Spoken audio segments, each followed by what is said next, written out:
Assalamualaikum warahmatullahi wabarakatuh. Alhamdulillah, Allahumma salli ala Sayyidina Muhammad wa ala ali Sayyidina Muhammad. Kullu amrin zibalin, semua amal yang baik, walam yubda' bihamdillah, kalau tidak diawali dengan alhamdulillah, pujian kepada Allah, fahuwa aqta', maka amal itu putus. Makna putus sampai di dunia saja, tak boleh dibawa sebagai bekal menghadap Allah. Maka kita ingin amal kita malam ini tidak putus, maka kita awali dengan alhamdulillahi rabbil alamin. Setiap majlis kalau tidak disebut namanya, maka majlis itu anta najifah, majlis yang busuk, majlis bau, majlis bangkai. Maka kita sebut namanya, Allahumma salli ala Sayyidina Muhammad wa ala ali Sayyidina Muhammad. Laisa minna, bukan golongan kami, kata Nabi SAW. Man lam yarham saghirana, sesiapa yang tidak sayang kepada budak anak kecil, walam ya'rif syarafa kabirina, tidak hormat kepada orang tua, maka dia tidak diperakui sebagai umat Nabi Muhammad SAW. Semua anak-anak muda-muda, belia-belia yang saya sayangi, para alim ulama, tuan-tuan guru, datuk-datuk, datin-datin, semua yang berhadir ini insyaallah dimuliakan Allah Subhanahu wa taala. Amin ya rabbal alamin. Tajuk kita malam ini 8 keutamaan orang yang bersedekah menurut Al-Quran dan sunnah Nabi Muhammad sallallahu alaihi wasallam. Keutamaan yang pertama, kalau orang mati itu ditanya, apakah kamu mau hidup lagi? Maka orang mati itu menjawab, tapi belum ada orang yang mati hidup lagi. Macam mana kita boleh tahu dia menjawab? Sebab diceritakan Allah dalam Al-Quran. Apa kata mereka? A'udzubillahi minasyaitonirrajim. Laula akhartani ila ajalin qarib. Kalaulah kami yang sudah mati ini diberi masa lagi, ajal masa qarib, pendek, sikit, kejam. Kalaulah kami boleh dibagi masa hidup lagi walaupun sikit, walaupun kejam, apa yang ingin mereka lakukan? Fa as-saddaqa, kami ingin bersedekah. Mereka tak ada kata kalaulah kami boleh hidup lagi kami ingin jihad, tak ada. Kalau boleh hidup lagi kami ingin pergi haji, tak ada. Mereka katakan fa as-saddaqa, kami ingin bersedekah. Kenapa sedekah? Kenapa bukan perang? Maka ulama membagi jawaban. Karena kalau haji itu balasannya nanti di surga. Wal hajjul mabrur laisa lahu jazaa'un illal jannah. Haji mabrur balasannya surga nanti selepas hari kiamat. Tapi kalau sedekah, balasan pahalanya diperolehi ketika di alam kubur. Itulah kenapa orang-orang yang mati itu ingin kalau hidup lagi fa as-saddaqa, mereka ingin bersedekah. Sedekah, hampir semua kata-kata dalam bahasa Arab itu asalnya 3 huruf. Sedekah. Sedekah artinya benar. Sadaqallahul azim, maha benar Allah. Sedekah artinya benar. Kalau memang benar betul iman kita, mana buktinya? Buktinya adalah dengan bersedekah. Itulah kenapa sedekah itu disebut dengan sedekah, tanda iman itu benar. Karena untuk menggerakkan lidah bercakap sangat mudah. Apa kata pepatah orang Melayu? Lidah tak bertulang, mudah saja menggerakkan. Asyhadu an la ilaha illallah wa asyhadu anna Muhammadar Rasulullah. Kalau memang benar betul cakap, mana buktinya? Buktinya adalah sedekah. Lelaki mengatakan saya cinta kepada kamu, senang saja nak mengatakan cinta, tapi apa bukti, proof, mana memang betul cinta? Maka dia mesti bagikan sedekah. Kalau yang tadi itu sedekah, kalau ini namanya sadaq. Sadaq artinya mahar. Mahar pernikahan lelaki dengan perempuan, aku nikahkan engkau dengan anak saya dengan memberikan cincin emas dan gelang rantai tunai. Itulah dia sadaq, tanda bukti cinta dia kepada seorang perempuan. Sadaqah, benar. As-sidqu, sidik, benar. As-siddiq, orang yang benar. Maka disebut dia dengan Abu Bakar Siddiq, karena dia benar memberikan emas sebesar batu waktu dibawa pergi hijrah bersama Nabi Muhammad SAW. maka dia disebut dengan siddiq karena dia benar imannya dengan memberikan sedekah. Tapi ada makna siddiq yang lain, ketika yang lain mendustakan Nabi, tak percaya kepada Isra Mi'raj, dialah orang yang percaya, maka disebut dia dengan siddiq. Siddiq dari kata sadaq, benar, karena iman dia yang benar. Mana bukti, proof bahwa iman dia benar? Dia bersedekah, membagikan emasnya sebesar batu. Nama dia Abu Bakar Siddiq. Nama ayah dia Abu Quhafah, ayah dia tak Islam. Apa kata ayah dia? Habislah emas Abu Bakar itu dibawa Muhammad sallallahu alaihi wasallam. Anak Abu Bakar itu namanya Asma. Asma, mana emas ayah kamu? Dah habis dibawa Muhammad. Dia benci betul dengan Nabi Muhammad. Datang Asma, dia ambil batu, dia masukkan ke dalam kain.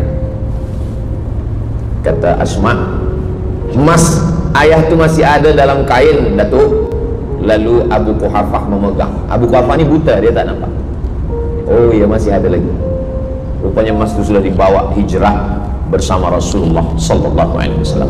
Makanya kata Nabi, "Lau anfaqa ahadukum mithla Uhudin dhahaban." Seandainya ada di antara kamu yang boleh berwakaf emas walaupun sebesar Bukit Uhud. Bukit Uhud itu panjangnya 7 km. Seandainya ada di antara kamu yang boleh berwakaf emas sebesar Bukit Uhud, itu tak sampai setengah tapak tangan Sayyidina Abu Bakar Siddiq. Kenapa? Sebab kalau sekarang ada orang bersedekah banyak, memanglah sekarang sudah aman. Tapi masa itu masa susah, masa payah, Abu Bakar Siddiq menunjukkan bukti keimanannya. Ini keutamaan yang pertama menurut Al-Quran. Kenapa orang bersedekah? Karena orang-orang mati, kalau dia boleh bagi tambah umur hidup lagi, mereka berkata, fa as-sadaqah, kami ingin bersedekah. Itu yang pertama. Yang kedua, sampai berapa nih? Sampai 8. Tadi saya dibagi tahu Ustadz sampai 8, atau tak pun sampai 8, kalau dah habis 60 menit habis. Yang kedua, idza sama'um fatarat, langit terbelah, wa idzal kawakibun tasarat, planet bertembung, berjatuhan, wa idzal biharu fujirat, lautan diletupkan, tsunami namanya, wa idzal quburu bu'thirat, semua yang dikubur dibangkitkan. Selepas itu kita pun bangkit dari kubur. Innama amruhu idza arada syai'an ayaqula lahu kun fayakun. Bila kita bangkit, tak ada atap, tak ada dinding, tak ada pokok kayu, semua gunung-gunung macam bulu kambing dihembus angin. Wa takunul jibalu kal ihnil manfush, macam bulu kambing dihembus angin. Di mana kita bernaung? Di mana kita berlindung? Kata Nabi sallallahu alaihi wasallam. Ini yang kedua. Kullu mri'in tahta zilli sadaqatihi, orang akan bernaung di bawah sedekah. Bukan bernaung di bawah haji, bukan bernaung di bawah sembahyang, bukan bernaung di bawah puasa, tapi tempat bernaung atap adalah sedekah. Tapi jangan sebab kita kaji sedekah malam ni, esok subuh tak sembahyang. Awak tak sembahyang, kita bernaung di bawah sedekah. Betul, memang bernaung di bawah sedekah, tapi tiangnya sembahyang. As-salatu imaduddin, sembahyang, solat itu adalah tiang daripada agama. Maka tempat kita berlindung, tempat kita bernaung nanti adalah sedekah. Ada yang tenggelam kerana peluh saking panasnya, ada yang tenggelam kerana peluh sampai ke lutut, ada sampai ke pinggang, ada sampai ke leher, ada yang tenggelam habis. Tapi ada orang yang merasa sejuk, selesa. Kenapa? Kullu mri'in tahta zilli sadaqati, orang akan bernaung di bawah sedekah. Orang-orang yang membina masjid, macam mana mahalnya masjid, jutaan ringgit, maka ketika dia mati menghadap Allah Subhanahu wa taala, semua kepanasan, semua terik, matahari sejengkal dari ubun-ubun kepala. Tapi ada orang yang tahta zilli sadaqatihi, dia akan bernaung di bawah sedekah. Mudah-mudahan panjang umur, Allah bagi kita rezeki supaya kita boleh bernaung di bawah sedekah kita nanti insyaallah. Kita masa siang 12 jam, malam 12 jam, tapi di akhirat nanti 50,000 sanah, 50,000 tahun, belum tentu lagi diputuskan di pengadilan Allah Subhanahu wa taala. Datang orang menghadap Nabi Adam, wahai Adam, kami sudah kepanasan, kami tak tahan di padang mahsyar ini. Kata Nabi Adam, saya malu menghadap Allah. Dulu kata Allah, la taqraba hadhihi syajarah, jangan dekati pokok kuldi. fatakuna minaz zalimin, nanti kau jadi orang zalim. Fa azallahuma syaitan, tapi digoda syaitan. Lalu kemudian Nabi Adam bertaubat. Doa yang paling tua doa Nabi Adam, Rabbana zalamna anfusana wa illam taghfir lana wa tarhamna lanakunanna minal khasirin. Datang mereka menghadap kepada Nabi Nuh. Cepatlah Nabi Nuh menghadap kepada Allah supaya diputuskan mahkamah ini. Kata Nabi Nuh, saya malu menghadap Allah. Anak saya Kan'an, masa saya panggil, ya bunayya, wahai anak saya Kan'an, irkam ma'ana, ayo mari naik ke atas perahu sampan ayah. Apa kata Kan'an? Sa'awi ila jabali ya'simuni minal ma. Saya naik sampan, saya naik ke atas bukit, saya akan selamat. Rupa-rupanya hujan 40 hari 40 malam, tenggelam. Kita belum lagi 40 hari 40 malam, baru 2 hari buaya dah naik ke jalan. Macam mana 40 hari 40 malam? Maka saat itu, saat anaknya Kan'an akan tenggelam, apa kata Nabi Nuh? Ya Rabbi, ya Allah, inna bani min ahli, itu anakku ya Allah. Allah marah. Apa kata Allah? Innahu laisa min ahli, dia bukan anakmu. Innahu amalun ghairu salih, karena amal dia tak baik. Nabi Nuh malu menghadap Allah. Datang mereka kepada Nabi Musa alaihissalam. Kata Nabi Musa, saya pun malu menghadap Allah kerana perbuatan Bani Israel, umat saya jahat. Mereka datang menghadap Nabi Isa. Kata Nabi Isa, saya malu menghadap Allah kerana mereka menyembah saya selepas saya meninggalkan mereka. Pada akhirnya mereka datang menghadap Sayyidina wa Maulana wa Syafi'ina Muhammad sallallahu alaihi wasallam. Hanya Nabi Muhammad lah yang berani menghadap Allah. Sebab apa? Sebab dia umatnya.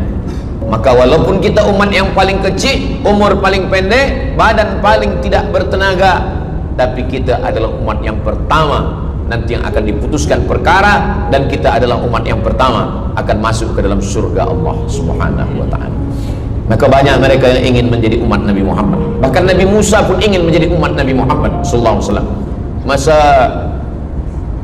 Umar bin Khattab datang membawa lembaran-lembaran Taurat, Nabi berkata, apa itu wahai Musa?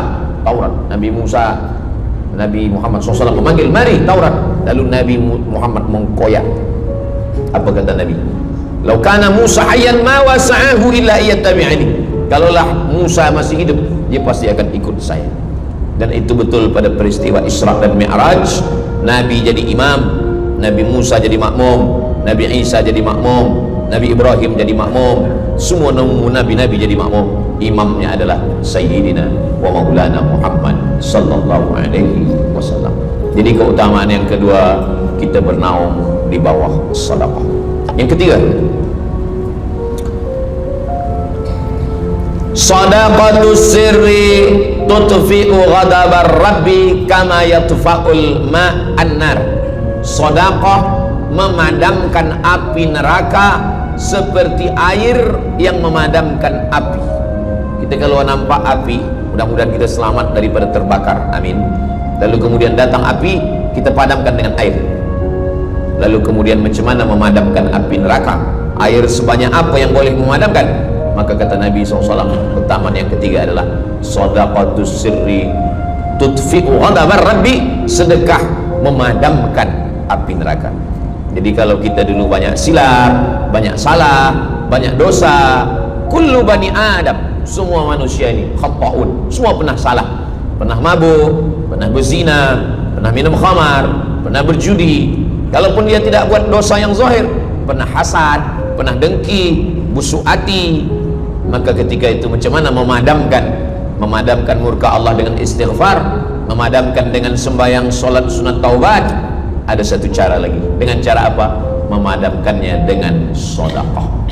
Tutfi'u ghadabar rabbi, memadamkan murka marah Allah Subhanahu wa ta'ala, padam dengan sedekah. Tapi tentu saja sedekah yang ikhlas kerana Allah Subhanahu wa ta'ala. Datang seorang yang sudah banyak dosa menghadap Nabi, menghadap pendeta Yahudi. Wahai pendeta Yahudi, saya ini banyak salah, banyak dosa. Saya sudah membunuh 99 orang. Apakah mungkin Tuhan mengampunkan dosa saya? Kata pendeta Yahudi, Tuhan tidak mengampuni dosa kamu kerana kamu sudah membunuh. Dia cabut pisau dia. Kalau begitu, kamulah yang ke-100. Dia dah umur 99. Itu maka saya takut juga kalau datang orang, Ustaz Samad, apakah Allah mengampuni dosa saya? Apa dosa kamu? Membunuh orang. Ayo Allah ampunkan dosa. Faqtulu anfusakum, bunuhlah diri kamu. Surat Al-Baqarah, bunuhlah diri kamu. Fataba alaikum, Allah menerima taubat kamu dengan membunuh diri. Sebab Bani Israel minta ampun kepada Allah bukan dengan istighfar, minta ampun kepada Allah bukan dengan sembahyang taubat.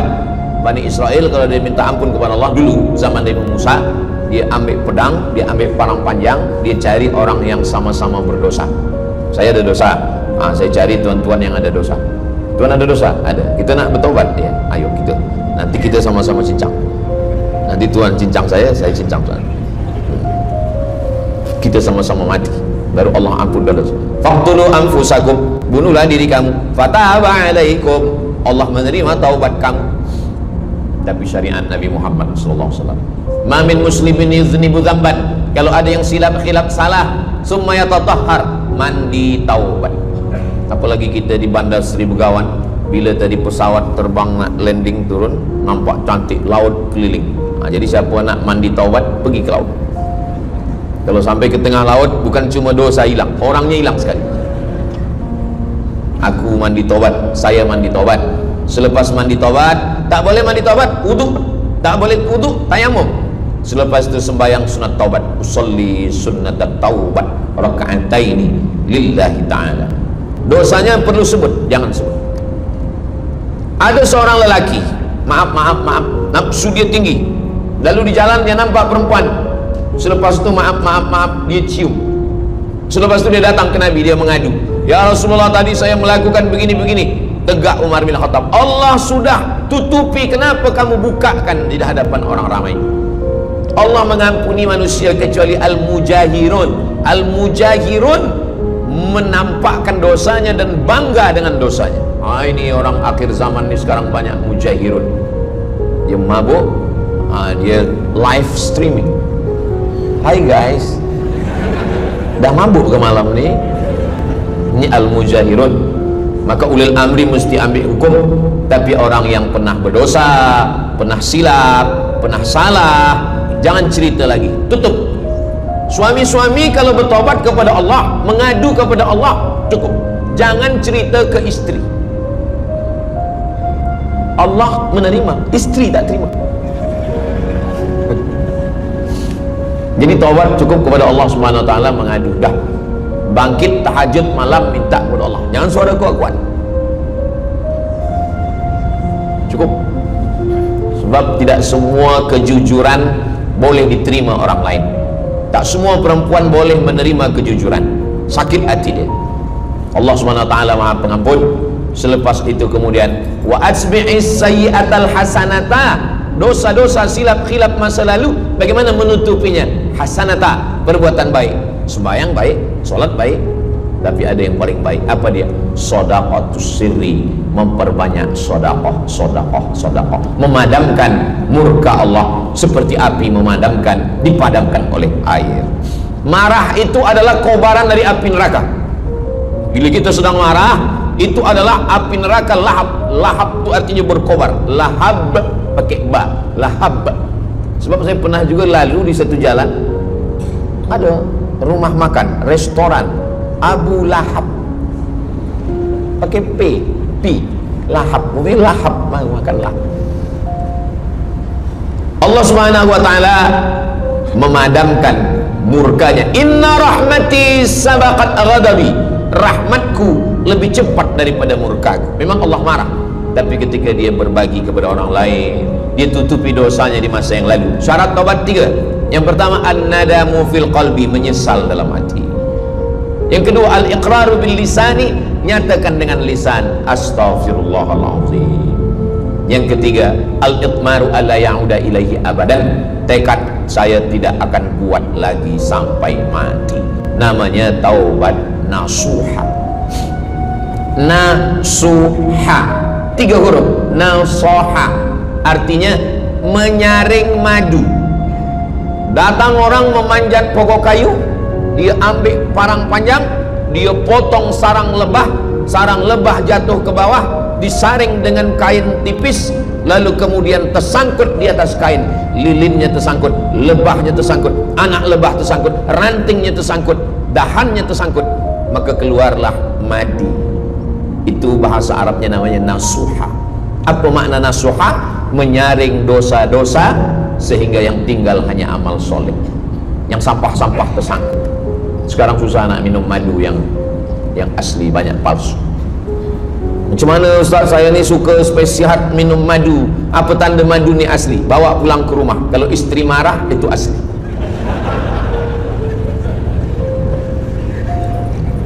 Yang keempat, ini jangan diingat, lupakan. Yang keempat, apa itu keutamaan sedekah? Kata Nabi SAW, as-sadaqatu, sedekah itu tadfa'u mitatas su', menolak mati su'ul khatimah. Tak ada guna amal elok baik kalau mati dalam keadaan su'ul khatimah. Kita selalu berdoa, Allahumma khtim lana bihusnil khatimah. Maka cara untuk menolak mati su'ul khatimah ini adalah dengan cara sedekah. Banyak orang mati husnul khatimah, bukan ulama, meninggal di dalam Masjidil Haram sedang pakai ihram, selepas tawaf di belakang makam Ibrahim ketika sedang sujud terakhir. Itulah mati yang paling indah. Dalam wudhu sedang sembahyang di sujud terakhir dalam tanah haram, dalam Masjidil Haram di belakang makam Ibrahim. Meninggal, dibawa jenazah balik. Orang datang bertanya kepada ibunya, dia masih pemuda belia, apakah dia ulama? Dia bukan ulama. Kenapa dia mulia betul? Apakah dia pernah perang ke Palestina? Tidak. 2-3 hari selepas itu datang satu perempuan membawa budak kecil. Kamu siapa? Kami adalah orang yang tiap bulan dapat kiriman beras, minyak dan makanan dari pemuda ini. Saya maaf, seorang janda, ini anak-anak saya, dan dia selalu bagikan uang dia untuk makankan. Jadi nanti kalau ada orang meninggal, tiba-tiba selepas itu datang janda membawa anak, itu tanda husnul khatimah. Sebab dia belum nikah, dia masih lajang. Allah ingin menunjukkan bahwa kalau engkau berbuat sedekah, maka Allah Subhanahu wa taala memberikan keutamaan husnul khatimah. Bukan setakat diselamatkan dari su'ul khatimah, tapi mendapatkan husnul khatimah. Ada seorang dari Maghribi, dari Maroko, Mesir, Libya, Tunisia, Algeria, Maghribi. Orang Maghribi ini bermimpi. Dalam mimpinya dia berjumpa dengan Nabi Muhammad SAW. Kata Nabi, engkau pergi ke Saudi Arabia, cari di kampung ini, nanti engkau jumpai seorang pemuda, sampaikan salamku kepada dia, katakan dia penghuni surga. Malam pertama mimpi, iya ke? Tidak ke? Jangan-jangan syaitan. Tak betul. Malam kedua mimpinya sama. Engkau pergi ke Saudi Arabia, datangi kampung ini, jumpai seorang pemuda namanya si fulan, bagi tahu ke dia, salamku untuk dia, sampaikan kepada dia bahwa dia penghuni surga. 2 kali. Udah agak kuat, tunggu 3 kali, sampai 3 malam mimpinya sama. Akhirnya orang Maghrib ini terbang dari Casablanca sampai ke Jeddah. Dari Jeddah dia cari kampung yang disebut dalam mimpi, sampai itu dia cari pemuda. Adakah di kampung ini seorang pemuda namanya si fulan? Betul. Dia tengok, biasa saja, bukan ulama, bukan macam Musa Abdul Somad. Tak mungkin mimpi salah 3 kali betul-betul. Lalu disampaikan kepada dia, fulan, saya 3 malam bermimpi Rasul SAW menyampaikan salam kepada engkau, Assalamualaikum. Kata Nabi, engkau adalah penghuni surga. Dia pun terkejut. Saya bukan ulama, saya orang biasa. Apa amal kamu? Sembahyang saya biasa saja, puasa sunat saya biasa saja. Hanya saja saya tak pernah menyimpan hasad dendam, dan saya selalu membagikan uang kepada fakir miskin, anak yatim dan du'afa. Selepas mendapatkan itu, dia pun menangis, dia pun bersedih, karena dia merasa dia tak layak dicintai, karena dia merasa banyak silap, banyak salah. Rupanya rahmat Allah itu turun bukan kepada orang yang alim tapi sombong, bukan kepada orang yang kaya tapi takbur, tapi kepada orang yang hatinya hancur berkeping karena takut kepada Allah Subhanahu wa ta'ala. Selepas itu dia pun meninggal dalam keadaan husnul khatimah setelah mendapatkan janji dari Rasulullah sallallahu alaihi wasallam. Apa maknanya? Bahwa kalau kita tak boleh sembahyang sampai tegak lutut bengkak, kalau kita tak tergolong orang yang rajin puasa sunat berhari-hari, kalau kita bukan orang yang kuat berjihad fisabilillah, maka carilah satu pintu. Pintu itu bernama babus sedekah, karena banyak yang sudah melaluinya dan mereka dimuliakan Allah, diselamatkan daripada su'ul khatimah. Yang keberapa?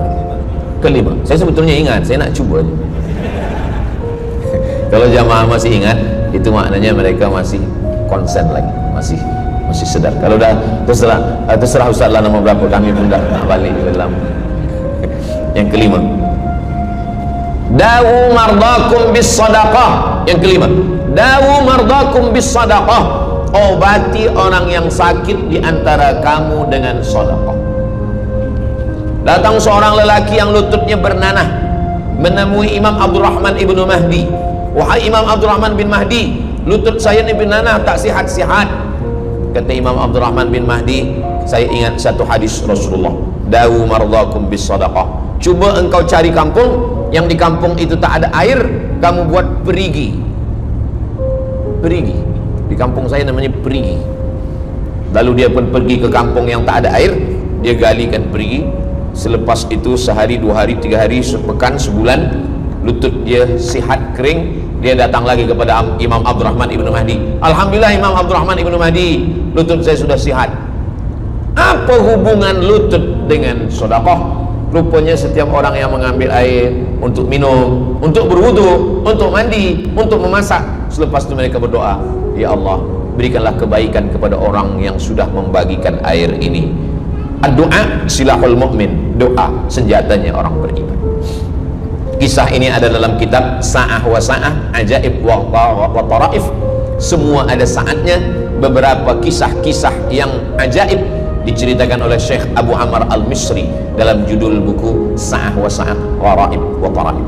Sudah diterjemahkan ke dalam bahasa Melayu, judulnya Semua Ada Saatnya. Nama penerjemahnya Abdul Somad. Boleh dicari di google.com. Semua ada saat. Lalu kemudian saya sampaikan hadis ini di masjid.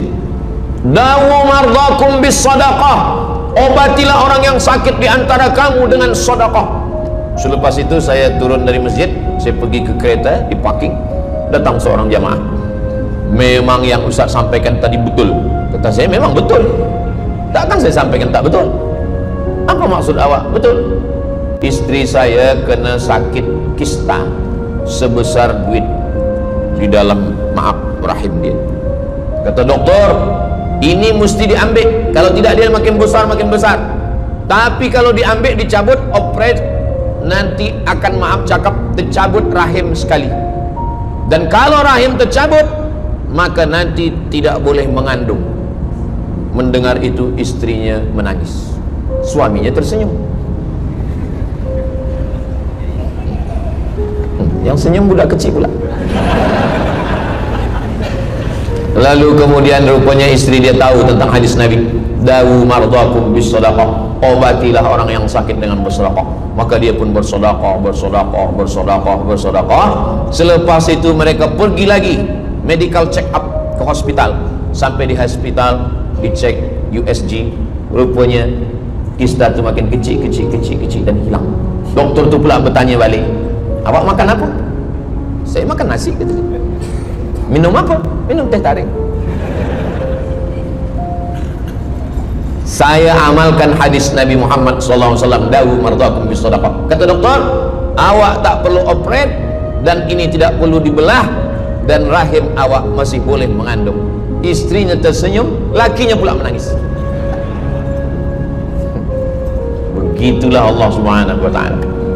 Syekh Abu Amr Al-Misri bercerita tentang seorang perempuan di Saudi Arabia. Dia pergi ke Amerika.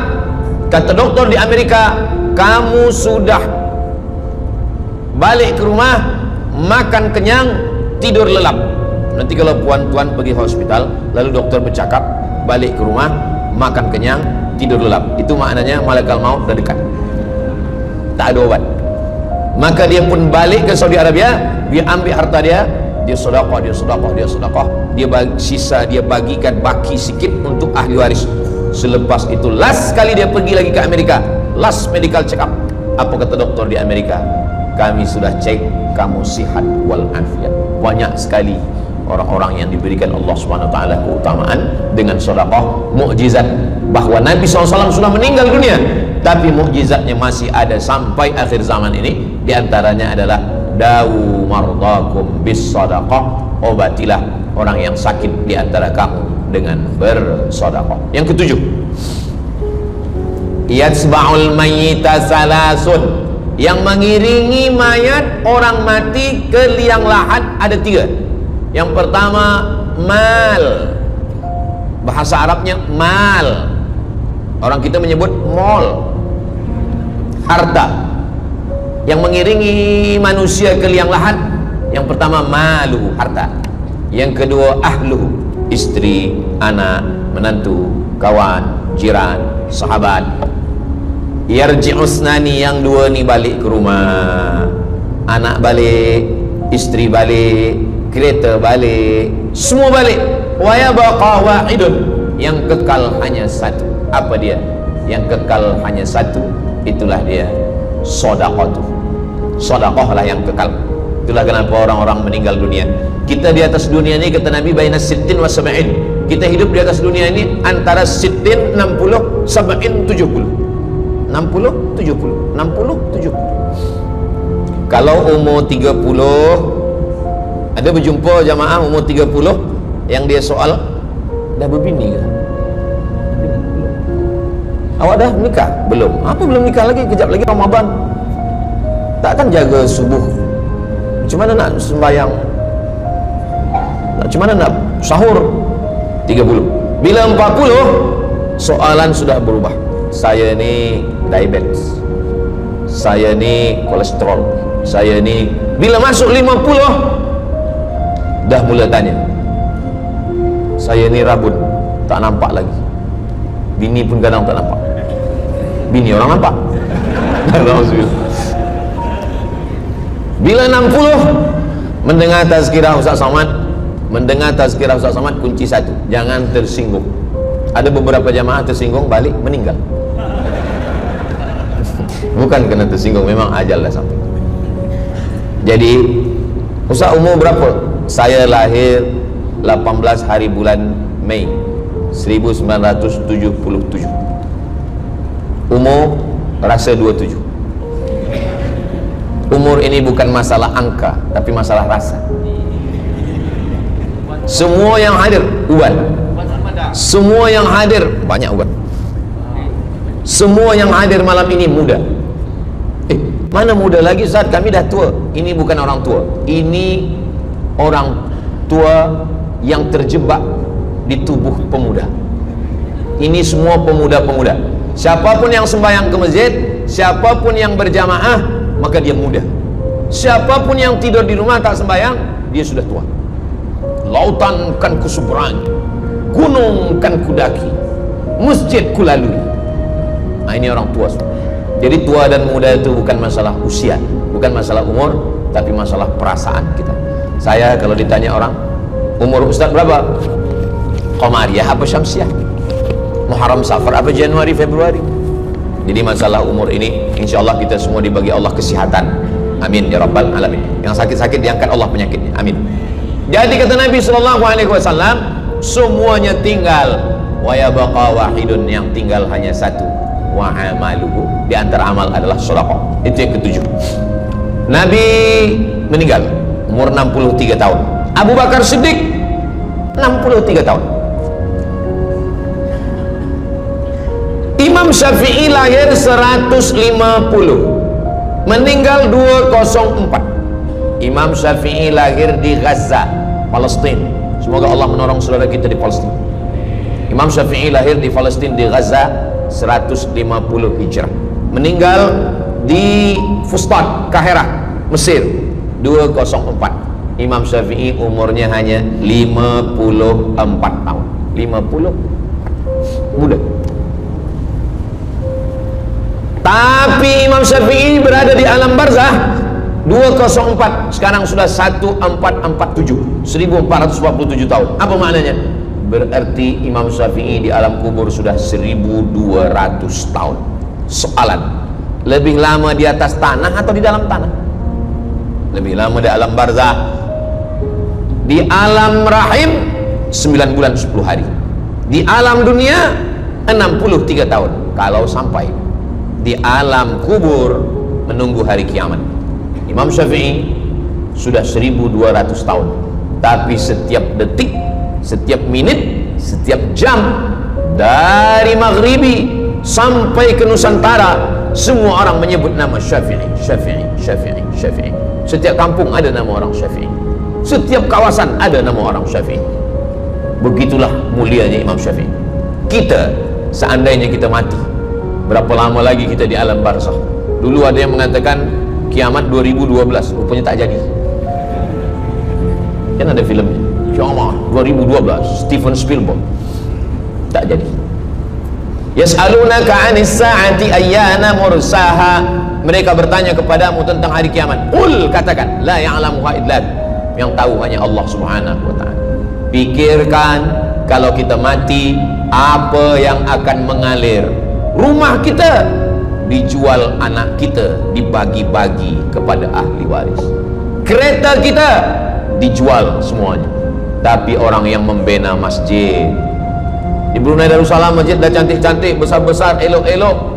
Tadi kami cerita tentang muslim yang ada di Kamboja, yang ada di Vietnam, yang ada di Myanmar, kesusahan, kepayahan, yang ada di Palestin. Itu kalau kita tolong, mengalir sampai hari kiamat. Kita fikirkan apa yang akan mengalir selepas kita mati menghadap Allah Subhanahu wa ta'ala. Di antara yang pasti mengalir, anak belum tentu. Waktu kita hidup dia soleh, selepas kita mati dia stres. Nauzubillah. Mudah-mudahan anak-anak kita semua anak yang soleh-soleh. Tapi yang pasti adalah sedekah. Maka kita siapkan sedekah menolong agama Allah Subhanahu wa ta'ala. Yang ke-8, kata Nabi SAW, idza matal insan, hadisnya ada dalam Sahih Muslim. Idza matal insan, ada orang yang membaca hadis ini idza mata ibnu Adam. Idza mata ibnu Adam itu terjemah, bukan bunyi teks. Bunyi teksnya idza matal insan, kalau manusia mati, inqata'a, putus. Tapi banyak yang salah faham tentang hadis nih. Kamu malam ni tak ada buat kenduri orang mati, tak ada baca doa, tak ada baca yasin, tak ada baca tahlil. Idza matal ibnu Adam, kalau manusia sudah mati, putus. Jangan kirim-kirim doa lagi.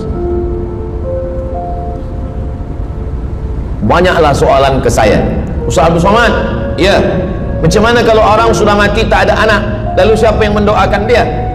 Kata saya, yang mendoakan dia saya. Allahumma ghafir lahu warhamhu wa'afihi wa'fu anhu. Siapa yang akan bacakan Al-Fatihah untuk dia? Saya akan bacakan Al-Fatihah. Saya tengok muka dia macam ragu, dia tak percaya Fatihah ni sampai. Siapa yang tak percaya Fatihah sampai, saya tak marah, sebab ni masalah yang ghaib.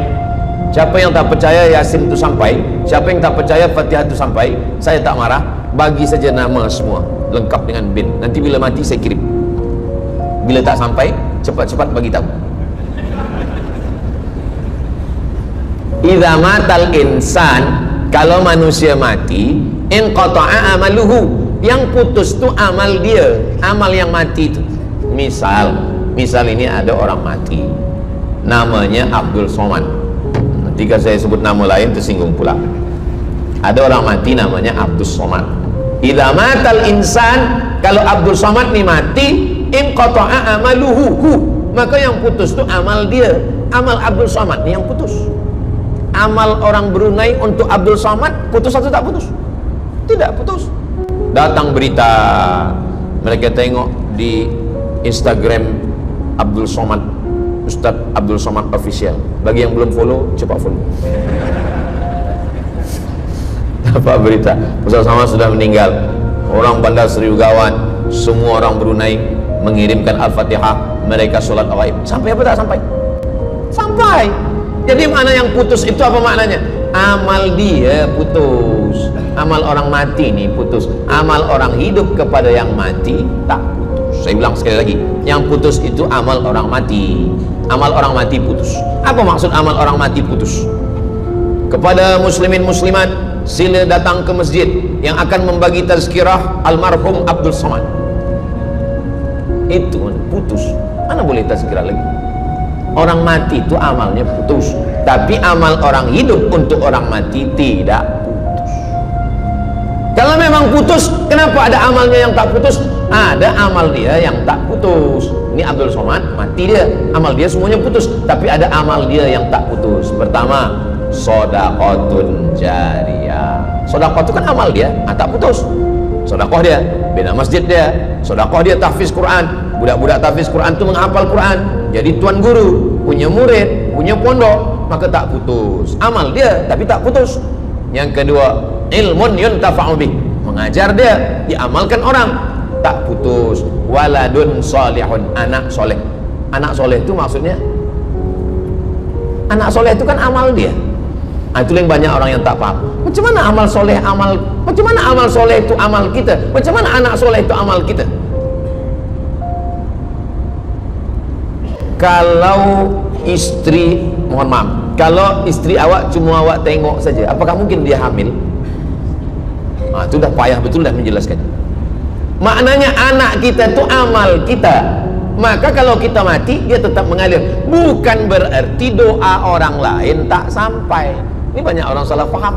Selepas orang meninggal, tak usah baca doa lagi, tak usah Allah maafin lahu lagi, tak usah baca Yasin lagi, tak sampai.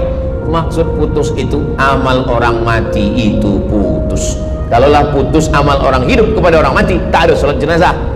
Nanti kalau ada orang mengatakan tak usah baca doa, kita udah putus semua, nanti bila dia mati jangan sembahyangkan. Sebab sembahyang jenazah itu kan amal orang hidup untuk orang mati. Allahu Akbar, Allahu Akbar, Al-Fatihah, Allahu Akbar, salawat, Allahu Akbar, Allahumma ighfir lahu warhamhu wa'afihi wa'fu anhu, Allahu Akbar, Allahumma la tahrimna ajrahu wa la taftina ba'dahu wa ighfir lana wa lahu wa li ikhwanina alladhina sabaquna bil iman wa la taj'al fi qulubina ghillan lil ladzina amanu rabbana innaka ra'ufur rahim. Empat itu sampai, Al-Fatihah sampai, doa sampai, Al-Fatihah sampai, solawat sampai, doa takbir 3 sampai, doa takbir 4 pun sampai. Itu maknanya amal orang hidup sampai, tapi amal orang mati putus. Apakah orang mati itu tetap beramal? Orang mati tetap beramal, tapi katanya putus. Yang putus itu amal wajib. Solat wajib, tak wajib lagi. Puasa wajib, tak wajib lagi. Adapun amal yang tak wajib, makanya kalau ada suami yang tak mau amal wajib, suruhlah dia mati. Mana dalil ustaz bahwa orang mati tetap beramal? Waktu Nabi Muhammad SAW Isra Mi'raj, Nabi Isra Mi'raj, Nabi tengok Nabi Musa sholat di dalam kuburnya, padahal Nabi Musa sudah meninggal. Itu menunjukkan orang meninggal pun beribadah, tapi ibadah dia tidak wajib lagi. Waktu sampai di Masjidil Aqsa, Nabi Ibrahim sholat, Nabi Musa sholat, Nabi-Nabi sholat, padahal mereka sudah meninggal dunia. Itu menunjukkan bahwa orang mati beribadah, tapi ibadahnya tidak wajib. Yang kita wajib ini hanya dari akil baligh sampai kita mati. Siapa yang wajib sembahyang? Akil baligh. Siapa yang wajib puasa? Akil baligh. Siapa yang wajib haji? Akil baligh mampu. Ada orang akil, ada orang baligh tapi tak akil. Umur 15 tahun, 20 tahun, 30 tahun. Baligh, umurnya sampai tapi tak akil, tak ada akal. Rufi'al qalam, kertas, pena. Pena dia terangkat, tak mencatat. Ada 3 orang yang penanya tak mencatat. Yang pertama, anis sabi hatta yahtalim, budak kecil sampai dia mimpi akil balik. Yang kedua, anin naim hatta yastayqiz, orang tidur sampai dia terjaga. Yang pertama, budak kecil sampai akil balik. Maka kalau nak nakal waktu kecil itulah. Menyesal saya Ustaz, waktu kecil dulu baik-baik. Yang kedua, anin naim hatta yastayqiz, orang tidur sampai dia jaga tidur. Makanya kalau nak buat dosa waktu tidur. Ada seorang suami tidur, selepas itu dia terjaga, dia katakan ke istri dia, Adinda, buah hati belayan jiwa, siang dan malam terbayang-bayang, makan tak kenyang, tidur tak lelap.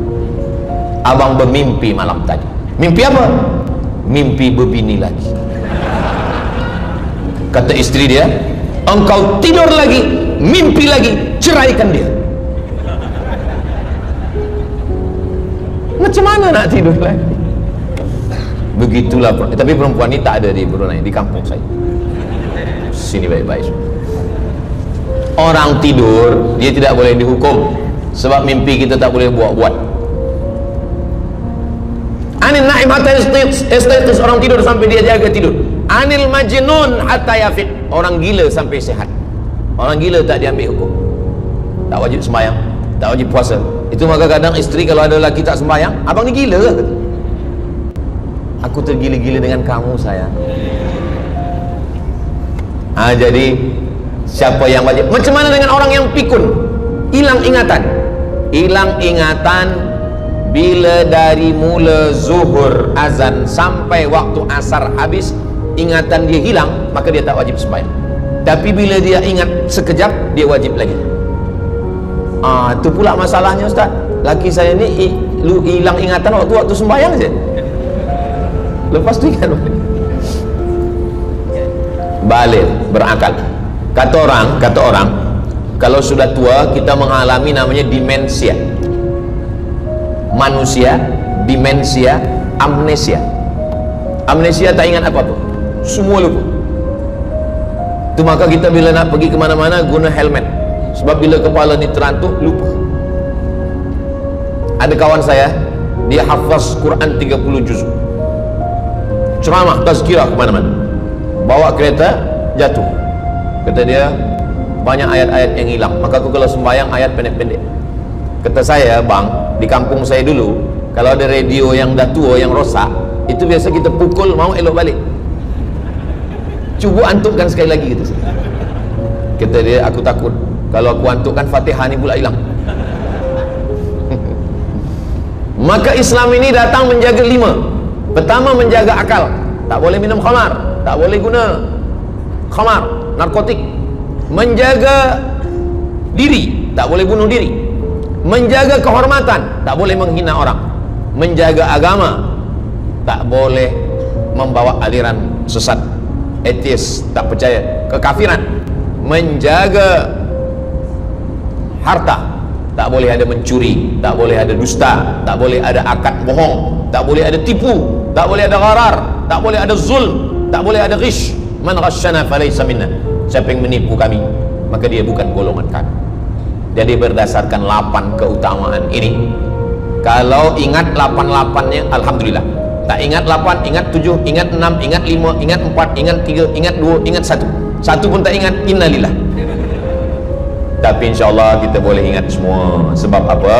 Sebab tazkirah malam ini direkodkan, nanti boleh ditonton ulang di channel Ustaz Abdul Somad Official. Jangan lupa subscribe, like, share and comment. Jamaah yang dimuliakan Allah Subhanahu Wa Taala, tadi saya mula pukul 8.15, sekarang sudah pukul 8.10. Jadi saya di mana-mana tazkirah memanglah 60 minit, 600 ml, tapi rupanya botolnya kecil. Jadi sebenarnya setengah jam pun cukup. Jadi dari 8 tadi itu semua membagi kita semangat.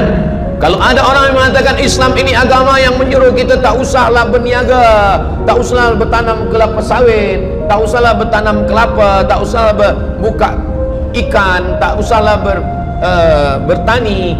Sesungguhnya Islam ini agama yang menyuruh kita berusaha. Masuk masjid, Allahumma aftah li abwaaba rahmatik. Keluar masjid, Allahumma inni as'aluka min fadlik. Kenapa keluar masjid minta rezeki? Sebab peniaga, pedagang, bisnismen dapat duit, duitnya bukan untuk dunia, duitnya untuk akhirat. Jadi kalau ada orang mengatakan kereta tak dibawa mati, siapa kata kereta tak dibawa mati? Kereta boleh dibawa mati. Kereta yang macam mana? Kereta wakaf. Ada kereta 10 wakafkan untuk tahfiz Quran. Masa emak saya meninggal, berpesan dia, nanti kalau aku mati, tolong kuburkan aku di samping makam ayahku. Dari tempat saya, rumah saya ke kampung mak saya jauh, 10 jam naik kereta. Hospital tak nak bagi kereta ambulan. Maka selepas tu saya azam dalam diri saya, nanti kalau ada duit, kita buatkan kereta wakaf ambulan. Siapapun saja yang sakit meninggal free. Alhamdulillah kami ada yayasan tabung wakaf umat namanya, 2 kereta ambulan sekarang. Siapapun yang sakit free. Naik kereta ni free, syaratnya 2, sakit mati. Alhamdulillah, sesiapa saja datang boleh. Jadi saya rasa sakit hati dalam hati saya itu, saya mesti azamkan, tekadkan ini. Begitu juga dengan tahfiz, guru-guru, cikgu-cikgu, pelajar-pelajar, buatkan kereta. Begitu juga dengan rumah. Apa kata orang? Untuk apa bina rumah elok-elok, rumah besar? Rumah tak dibawa mati. Rumah boleh dibawa mati. Rumah yang mana? Rumah tahfiz Quran. Assalamualaikum. Waalaikumsalam. Ustaz Abdul Somad. Betul, saya ada rumah Ustaz, 9 bilik, 2 aras, parking lapang. Rumah siapa? Tak tahu. Ini rumah siapa Tuan? Tuan Haji. Rumah saya. Tuan Haji di mana sekarang? Saya di Surabaya, Ustaz Abdul Somad. Rupanya dia dulu kerja kilang minyak di Riau, Sumatera. Lepas pencen dia balik ke Jawa. Jadi rumah ni saya nak wakafkan. Wakafkan sekarang, kami buat rumah tahfiz Quran. Pagi, petang, siang, malam orang hafaz Quran. Ini rumah boleh. Jadi kalau ada orang mengatakan tak usahlah cari harta banyak-banyak, harta tak dibawa mati. Harta dibawa mati dengan syarat diwakafkan, diinfakkan, disedekahkan. Yang paling tinggi zakat wajib. Di bawah zakat wakaf. Wakaf mesti ada 4. Orang yang berwakaf, orang yang menerima wakaf, harta yang diwakafkan, ada ijab dan qabul. Di bawah wakaf infak. Di bawah infak baru sedekah. Kenapa infak lebih tinggi daripada sedekah? Sebab infak adalah harta, sedangkan sedekah tak harta pun sedekah. Senyum itu sedekah. Makanya yang kalau ada box di depan masjid, box di tepi jalan, itu yang tepat ditulis box infak, jangan box sedekah. Sebab kalau box sedekah nanti orang senyum aja. Tabassumika fi wajhi akhika sedekah. Senyummu ke wajah saudaramu adalah sedekah. Tolong untuk dibaca Ustaz.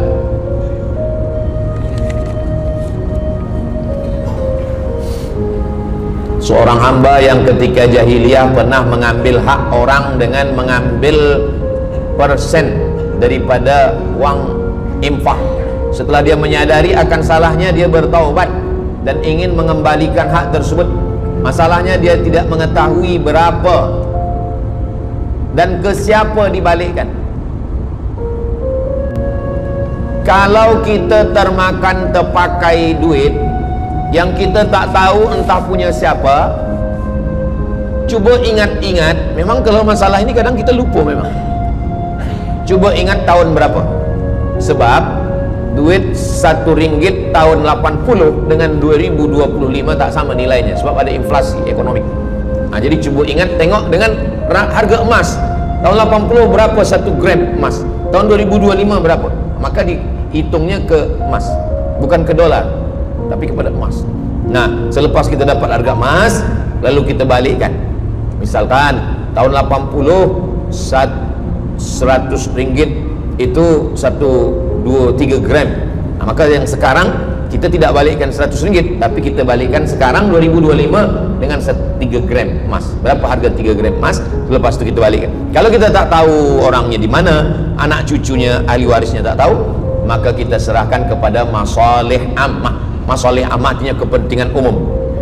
Pendidikan tahfiz Quran, sekolah, tempat anak yatim, tempat duafa fakir miskin, ke masjid boleh. Tapi kalau kita bawa duit haram, duit tak jelas, kita serahkan saja. Datang, tuan guru bagi dah. Jangan sebut pula, tuan guru ni ada beberapa duit haram saya nak bagi ni. Serahkan. Begitu juga dengan orang yang menyimpan wang di bank yang bukan Islamic bank. Syukran, jazakumullah. Lalu kemudian dia duduk di negeri yang tak Islam, lalu kemudian dia letakkan di bank yang tak Islamik. Maka duit ini ada fawaid, ada bunganya. Riba, haram. Kalau dia simpan di rumah, dia takut hilang. Duit ini tak boleh dia makan, tak boleh dia belikan ke pakaian, tak boleh dia bagikan ke orang lain. Maka dia serahkan kepada masalih ammah. Begitu kata Syekh Yusuf Al-Qardawi dalam kitab judulnya Fatawa Mu'asirah, fatwa-fatwa kontemporer, fatwa modern. Jadi masalah ammah, kepentingan umum, bukan untuk diri sendiri. Orang terhalang doanya sebab 3. Mat'amu haram, makanannya haram. Masyrabuhu haram, minumannya haram. Malbasuhu haram, pakaiannya haram. Wadhiya bil haram, dibagi makan haram. Jadi kalau kita selamatkan, insya Allah Allah pun menyelamatkan kita semua. Mudah-mudahan Allah bagi kita, anak cucu kita rezeki, supaya kita boleh mengamalkan pintu sedekah ini. Salah satu pintu surga ada namanya babus sedekah, orang yang masuk surga melalui pintu karena banyak bersedekah. Mudah-mudahan kita dan anak cucu kita termasuk dalam golongan itu, insya Allah. Ala hadhihi niyyah al-fatihah.